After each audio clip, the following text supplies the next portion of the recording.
Yo, yo, yo! Hello, everybody. Hi. Welcome to another video. This is our annual video of the South Coast GT 2018 this year. 10-year anniversary. That is the year. It is. You can probably see by the little tags. I'm Dan, Wayne, and Russ. Russ from the Facehammer podcast. And you started off being our superstar expert years ago, didn't you? And now you're your own big deal. Well, apparently I'm a big deal, but that's just how it is. That's it. But thanks for joining us again. We only tend to come on here on camera. Obviously, faces for radio, being podcasters, but it's always nice annually to come out and talk to you all. As you can see over the shoulder, Friday night's well in swing. It's always a good atmosphere this year. We've got, I think it's well advertised that the date, we had a dating issue this year, which just puts us back a bit. Yep. Let us suffer a little bit on numbers because we've got Games Workshop's excellent Warhammer Fest and another big GT in London the weekend after. Yep. So that's been interesting. But we're still going to have a great time. We still sold over 170 odd tickets. Yeah, pretty good. Pretty good. Still the largest tournament in Europe. And yeah, it's going to be good. Did you got any predictions gaming wise this weekend? Oh, interesting. Well, okay. I'm hoping to see a Daughters of Cain army in the top 10. I think there's a couple of people here with it that could compete. If I was a betting man, I'd say Mixed Order. A very strong chance, particularly some of the players that are sporting that. Jack Armstrong, I know, is very keen to take the trophy. I think it's the only big event he's not won. That's true, actually. Yeah, I think he's very, very keen. It depends how much practice of Malign portents he's been able to get in his recent days. Yeah, it's been an interesting topic. He's had plenty. I'm sure he's had enough. Jack always prepares well for tournaments, doesn't he? He always prepares well. So yeah, I'll be very surprised if he didn't know exactly what he was doing before he came here. We've also got fellow regular guest on the Heelan Hammer podcast, Brian and the Hobby Killer Carmichael, playing a very strong mixed order list, who's tweaked since he had some good success at both tournaments he's played this year, actually. I think he forfeit both, actually, wasn't he? So, yeah, really good. So he's in with a good shout. I think it's going to be an interesting year because we haven't seen the Nurgle.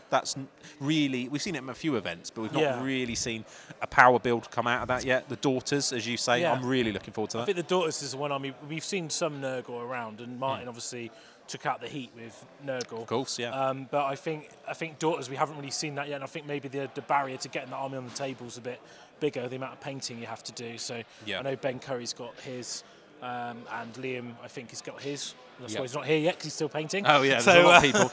Yeah, it's funny, actually. So we were looking behind us, and the numbers are slightly down this year, but there's still a massive amount of people here, more than most UK tournaments playing. And but there's also an equal number of people I spoke to. I was like, "Where's so and so?" And they're like, "In the hotel painting." So I think this year has really been one of those years where there's a lot of last minutes going on. So hopefully we'll see a busy evening tomorrow. Do you think? I think it'll be a lot busier tomorrow. So once they get into the swing of things, I'll be really interested to see how the Deepkin get on this weekend. Whether we see actually any full-on Deepkin armies, or just with the mixed order. And certain elements of the Deepkin with the mixed order, and that's going to be an eye opener, because I would imagine that a lot of players here won't have played against any Deepkin, so that'd be interesting to see how that goes. I know Paul Whitehead's got his Deepkin army, so he's been tweeted that a double Eidolon and lots of Reavers and Namati. So it's interesting because the Eels aren't out yet. So they won't see any of those on the table. So the eels we use as a slang term, but what are they officially called? Oh, the Achillean cavalry. At Heelan. Just to get it in. Yeah, that's why you corrected me, so you could just go. You know it. Yeah.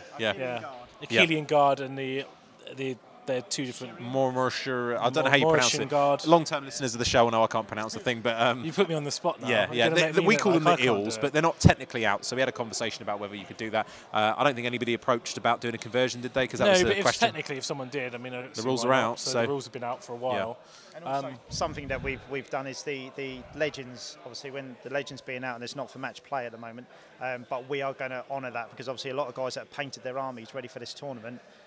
It would seem very unfair if we were to take that away from them. So take the bolt throwers. Yeah, the bolt throws. Yeah, so they can. Not just the bolt throwers. Well, it's not just those, but we can. We're not going to take that away from them, so they can use all that this weekend. And then after this weekend, obviously, it'll be out of match play. I'm sure we'll see some Cold One Sorceresses or whatever they are. Yeah, I'm sure. I'm sure. Yeah, but no, we will see some bolt throwers. There's several good lists in contention, I think, that have bolt throws. I think Brian's list has got 4, and he's in a good position to do well. He's done well. He's done well at other events. I think Ben Curry was toying with the idea of putting an Eidolon in his list as an ally for his Daughters. So I think that's there as well. What do you guys think about the Malign portents, and do you think that's going to have an impact on the event or the stand-ins. So if anybody's seen it, there is 2 matched play scenarios in the book. So we've subbed those 2 in for the normal, a couple of the normal ones that sometimes cause problems at tournaments, such as your Scorched Earth. I love that scenario, but some people at tournaments don't like the draw dependency. Depends on what you're playing against. A Knife to the Heart as well. Basically, Dark Omens is one of the scenarios which is a bit like Take and Hold, Knife to the Heart, but there's the element of your hero being able to expend your prophecy points on the air objective, on your objective to gain extra points, so it gives you another layer of victory, another route to victory. So you can go for the major by clearing them off their objective, or you can try and win by pipping the points by getting your hero within range and just spending your prophecy points. Yeah. So there's a double layer to that, which I quite like. It's kind of a bit like 3 Places of Power mixed with Take and Hold. Was that the one that you and I played? Did we play that? Yeah, that was one. Yeah, that was the one we played when it first came out.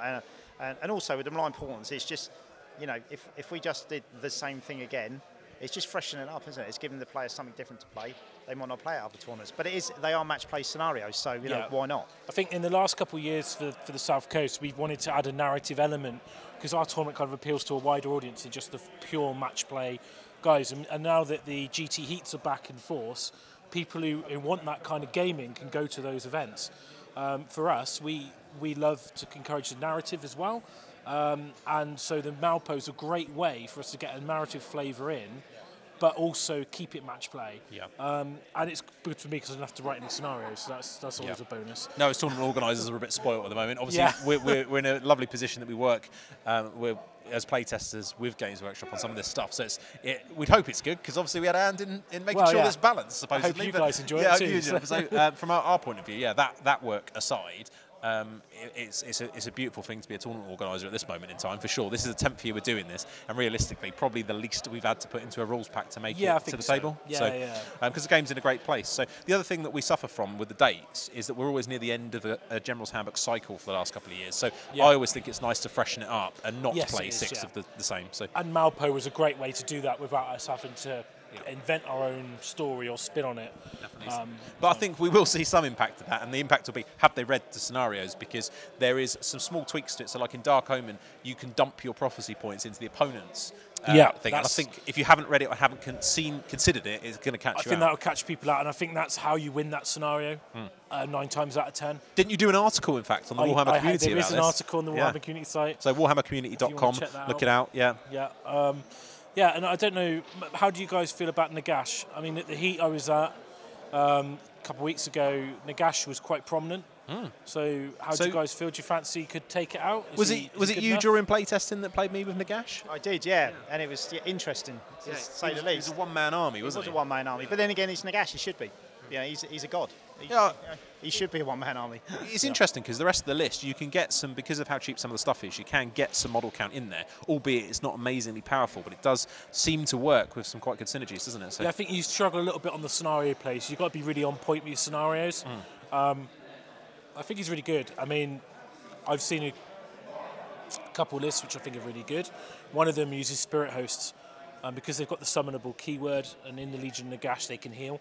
So you can use your grave sites and Nagash in your army-wide heal to keep those spirit hosts ticking over. You've got your mortal wound output, and it's really quite good. You lose a lot of the bodies, but you can always put some skellies in there to fill out your ranks. So it'd be interesting to see if Nagash features and does well. I know Pete Scully's got his Nagash with him. Oh, has he? Right. Yeah. Because one of the features of the tournament, as is quite the norm now in the UK scene, is that we don't have pre-list submissions. So we have no clue until we see them sitting here or we see them on Twitter what people are bringing, which adds an element of surprise to it. So it'd be cool to be able to share that with you as we walk around the tables and discover what's going on. I also think we're in an interesting place this year because I really can't pick a winner. In terms of what's going on. There's a couple of strong players with strong lists, but nothing that stand out at the moment because I honestly don't know what people are going to bring. And we get surprised a lot at the South Coast. We've been to the South Coast for a few years and someone wins who's completely outsider we didn't expect. Remember the year when Andy Avery took it out with Orcs and Goblins? We were with Alex Harrison taking it out. We always get a surprise every now and again. So you just don't know who's going to take it out. Sedge has won with Ogres before.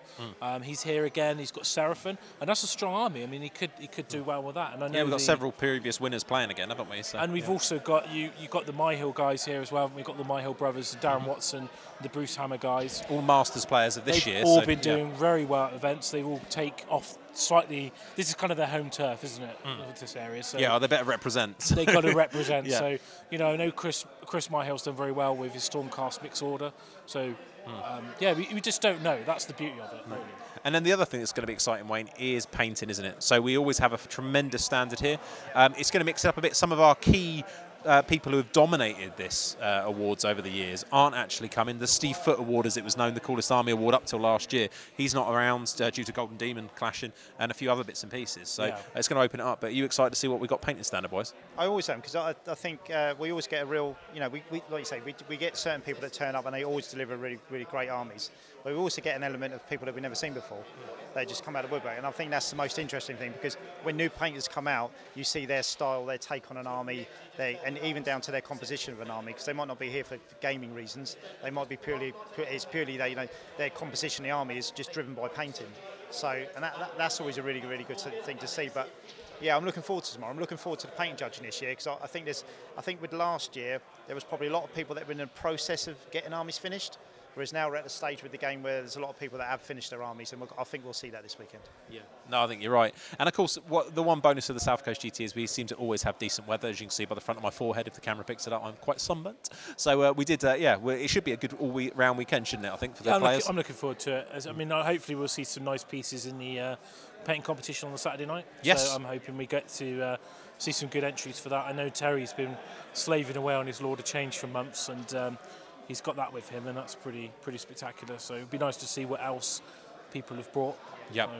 No, it will be. It will be. And of course, you guys get to join us and look at all this as we find it as well. We're going to have loads of coverage over the weekend, having a look, video shots. There's some phenomenal games actually going on right now. You can't see it, but maybe we'll have a look around. But some really good stuff. People have gone all out. We asked players to bring their own terrain, and some people really do go out that. There's prizes for the best terrain, isn't there? And some great looking boards. So I'm sure we'll show you those over the weekend, which is cool.